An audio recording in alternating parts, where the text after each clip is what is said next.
Luego también queríamos comentar algo de cómo vivía la gente, el otro aspecto, la apertura de nuestro país al mundo exterior, sobre todo con el tema de la petición del ingreso de España para entrar en la OTAN y en la Comunidad Económica Europea. Ya.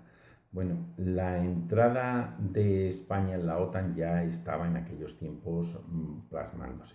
En realidad, los primeros años de Suárez, los primeros momentos de Suárez, sobre todo antes de la época electoral, era un poco un cierto descontrol. España llegó a asistir a alguna de las cumbres de no alineados, incluso se pensaba que iba a ser el país puntero en dirigir Latinoamérica.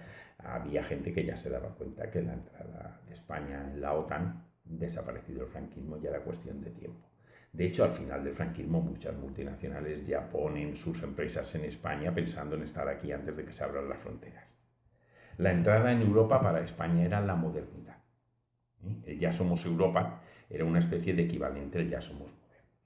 No se habían visto todavía ni los pros ni los contras. No se estaba negociando más que el mismo derecho a entrar. Había una asociación política que permitía ciertas ventajas fiscales y poco más. La gente ya empezaba a salir al exterior.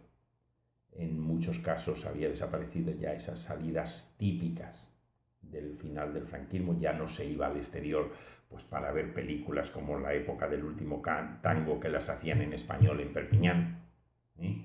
Ya no se iba al extranjero por motivos ideológicos fuertes, como fue aquella primavera del 75, que Lisboa se llenó de españoles que iban a ver cómo era un país donde había entrado la democracia después del fascismo. Ya empezaba la gente a salir, pues pura y simplemente a conocer Europa. Iba mejorando lentamente el nivel económico de España, al mismo tiempo había muchas menos cortapisas y la gente cada vez conocía algo más el exterior, tampoco mucho, no puede ser comparable a la globalización de ahora, pero ya hay una cierta apertura. ¿eh? Por otra parte, la entrada en la OTAN va a ser una circunstancia que España, como espacio estratégico en determinada zona de contacto entre Europa y África, con un enorme territorio llano central, pues se veía, y la venta de la OTAN era que para entrar en la Unión Europea había que entrar en la OTAN. Era una mentira descarada, absolutamente descarada, tan falso como era el planteamiento de siempre, pero respaldado por la prensa. No hay que olvidar que la prensa en España, a partir de aquel tiempo, igual que había sido durante el franquismo, de una manera más sofisticada, sigue siendo, salvo honrosas excepciones, la voz de su amo. Es decir, Irlanda estaba en la Unión Europea, Irlanda no estaba en la OTAN, está en la OTAN. ¿eh? Es decir, era una manera de, hasta cierto punto había un cierto miedo a que la fuerza que entonces aún tenía el Partido Comunista o la fuerza de los grupos de ultraizquierda. No hay que olvidar que 1 millón de votos de las primeras elecciones democráticas se van a partidos a la izquierda del PC. El Partido del Trabajo, el Movimiento Comunista, la Liga Comunista Revolucionaria, toda una serie de entidades que movilizaban mucho voto. Ese miedo a la lusitanización de la política española. Acordaros que en Portugal había habido hasta un presidente del país elegido democráticamente que se declaraba comunista, que en este caso se iba a una radicalización, era la época de Otelo Saraiva de Carvalho.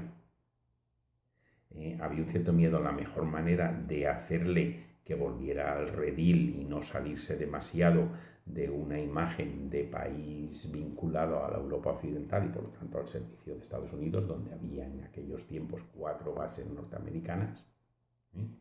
que se vendían a los españoles como que eran bases conjuntas, pero que evidentemente no eran bases conjuntas, allí solo mandaban los Estados Unidos y tampoco era un trato igual donde estaban las bases españolas en Estados Unidos.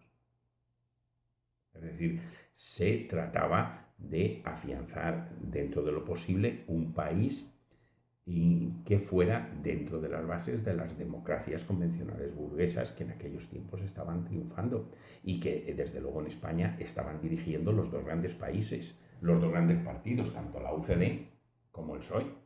Pensar, por ejemplo, que si veis la cartelería de las primeras elecciones democráticas, los niños de aquel cartel del PSOE por una educación pública para todos eran niños que ninguno era moreno, ninguno era español, eran rubios tirando al vino. Hasta el cartel era importado de las grandes fundaciones alemanas que les estaban pasando dinero a raudales para sacar un partido de centro-izquierda moderadito que hiciera de contrapeso de el centro-derecha, que en aquellos tiempos era la UCD.